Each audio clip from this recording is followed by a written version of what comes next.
سیدہ کی ولادت، آپ کی ابتدائی تعلیم و تربیت، اساتذہ اور مختلف علوم میں جو آپ کی بے مثال مہارت ہے، اس کے بارے میں رہنمائی فرمائیں۔ سبحان اللہ ڈاکٹر صاحب، بہت شکریہ۔ ڈاکٹر صاحب، سیدہ نفیسہ علیہ السلام کے حوالے سے ہم بات چیت کر رہے ہیں۔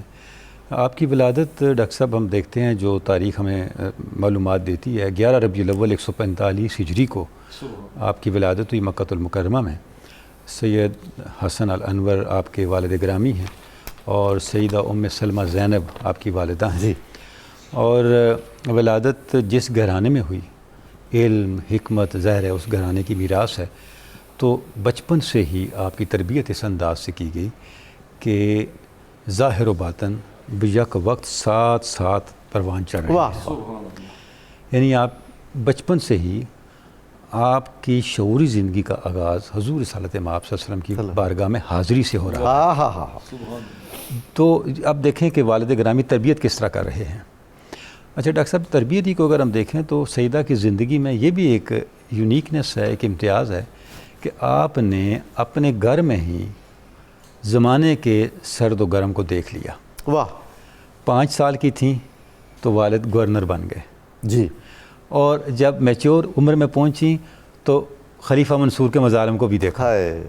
یعنی اچھے حالات ہوں یا برے حالات ہوں، جی ہاں، ان میں کس طرح بیہیو کرنا ہے، کس طرح کا کردار ہونا چاہیے، کس طرح کا کریکٹر ہونا چاہیے، یہ ہمیں سیدہ نفیسہ کی زندگی وہ جو میں قرآن کریم واضح طور فرماتا پر ہے نا، سرا اور درا، فی السراء والضراء، سبحان اللہ۔ تو فی السراء والضراء جو رجوع الی اللہ ہے، اس کا نمونہ کامل، یعنی خوشی کا موقع ہو، آسانیوں کی زندگی ہو یا تکالیف کی زندگی ہو، ان دونوں حالات میں اللہ کی طرف رجوع کس طرح کرنا ہے، یہ سارا کچھ اس تربیت کا نتیجہ ہے جو انہیں اپنے والد گرامی سے اور اپنے والدہ محترمہ سے ملا۔ بہت بچپن میں آپ نے قرآن مجید حفظ کر لیا، اس کے بعد بقیہ علوم حاصل کیے، اور ہم دیکھتے ہیں کہ مدینہ طیبہ کے اندر حضرت امام مالک امام دار الحجرہ، وہ آپ کے اساتذہ میں ہیں، ان سے آپ نے علم حاصل کیا۔ پھر مدینہ طیبہ کے اندر مسجد نبوی میں جہاں علم کی نشست ہوتی وہاں آپ موجود ہوتی، اور ہر علم کی نشست سے، ہر ڈسکشن فورم سے آپ نے علم کو اخذ کیا، علم کو محفوظ کیا، اس درجے تک پہنچی کہ اپنے زمانے کے بڑے لوگوں کی امام ٹھہری۔ واہ سبحان اللہ۔ چاہے علم ظاہر ہو، علم باطن ہو، چاہے علم باطن، بلکہ ڈاکٹر صاحب دیکھیں اگر تو علم ظاہر سے بھی زیادہ صوفیاء کا جو آپ کی طرف رجوع ہے، ایسے لگتا ہے آپ صوفیاء ہیں۔ سبحان اللہ، سبحان اللہ، صوفیاء کی ماں ہیں۔ واہ واہ واہ۔ یعنی صرف بتا نہیں رہی کہ صوفیاء کے معرفت کے نکات کیا ہیں، تربیت کر رہی ہیں۔ ذوالنون مصری جیسی ہستی جن کے پاس آئیں اپنے روحانی مقامات کی کشود کے لیے، کیا بات ہے، اس ہستی کا کیا عالم ہوگا، ان کا کیا مقام ہوگا۔ تو یہ جو شان ہے آپ کی علم کا جامع ہونا ظاہر اور باطن کے لحاظ سے، ڈاکٹر صاحب اس سے پتہ چلتا ہے کہ جو امام شافعی نے اہل بیت اطہار کا وسیلہ بنایا، اہل بیت اطہار کو اپنا ذریعہ قرار دیا، کیوں قرار دیا؟ یہ ہیں اہل بیت، یہ اہل بیت جو پوری زندگی کے لیے نمونہ کامل ہیں۔ یعنی اگر انفرادی زندگی ہو وہاں بھی نمونہ کامل ہیں، سماجی زندگی ہو وہاں بھی نمونہ کامل ہے، اور قومی زندگی ہو اگر ہم ان پر درود و سلام نہ بھیجیں تو ہماری نماز کامل نہیں ہوتی۔ ڈاکٹر صاحب بلا شبہ اس درود و سلام بھیجنا، میں تو یہ سمجھتا ہوں کہ یہ ہم اپنی یاد دہانی ہے، اپنی یاد دہانی، ہمارے لیے یہ یاد دہانی ہے کہ ادھر رجوع رکھنے سے ہمیں ہماری خامیاں اور ہماری کمیاں کمال میں بدلیں گی۔ کیونکہ انفرادی زندگی میں جس چیز کی ضرورت ہے وہ تقویٰ، زہد، للہیت ہے، وہ ان ہستیوں سے ملتا ہے۔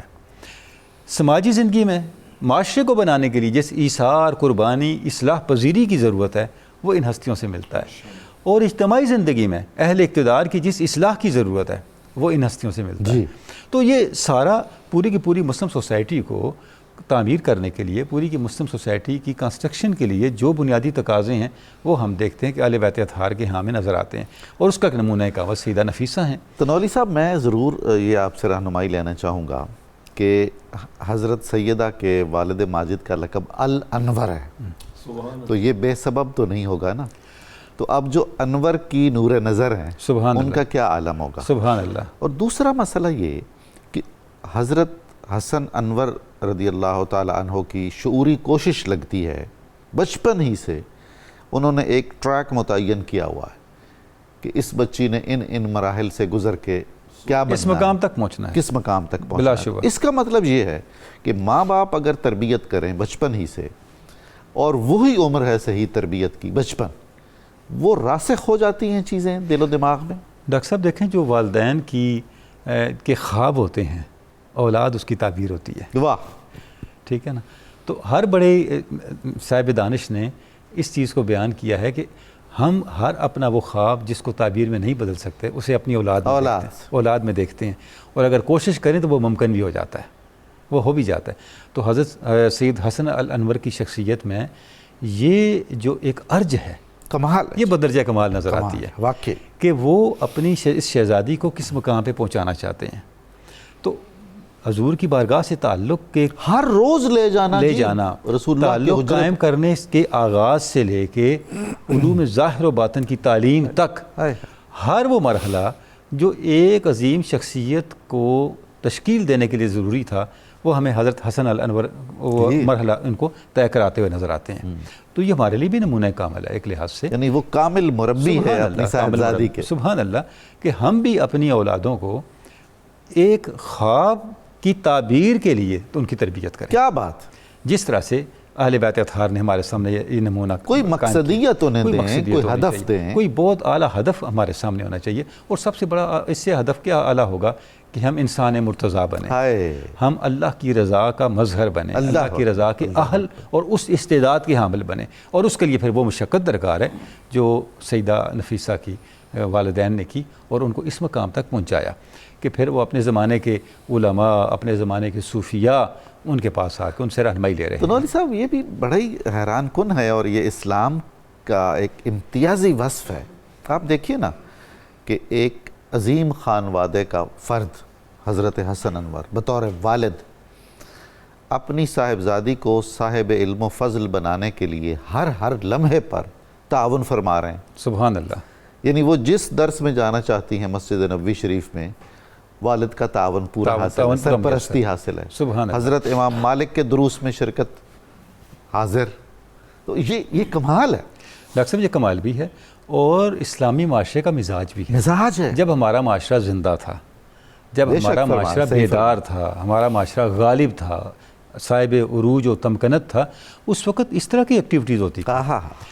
یعنی آپ ذرا تصور کریں، اگر ہم خیال میں جا کے دیکھیں کہ مسجد نبی میں مختلف حلقے قائم ہیں اور سیدہ نفیسہ ہر حلقے میں جا رہی ہیں، کبھی کس حلقے میں بیٹھ رہی ہیں، وہ کیا ماحول تھا.